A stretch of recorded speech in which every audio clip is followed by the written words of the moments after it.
আজকে ছেলেরা তোমাদের চেহারা দেখলে বোঝা যায় বাপ, মাত্র বয়স 18 বছর, চেহারার মধ্যে রসকস নাই।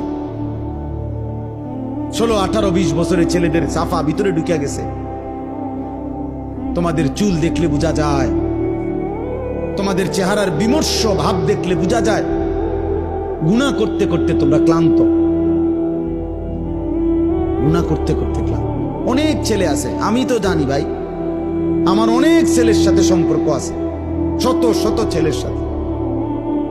ওরা নিজেরাও বলছে হুজুর মাঝে মাঝে গুনাহ করতে করতে ক্লান্তি, অর্থাৎ মোবাইল দেখতে দেখতে আর ভাল লাগে না, তো এমনি হাত টানা দিয়া মানে শুধু শুধু টানতেছে, মানে আর ভাল লাগতেছে না, ও কি করবে। আহা, তার জবান দিয়া তো আল্লাহর নাফরমানের শয়তান তারে এমন মোহর মারিয়া দিছে, 2-4-10 ঘন্টাতে তো এই নাফরমান মোবাইলের এই দৃশ্যগুলো ছাড়া, মোবাইলের আর বন্ধুদের আড্ডা ছাড়া একটা বার তার মুখ দিয়ে আল্লাহ এই শব্দটাও বাইর হয় না।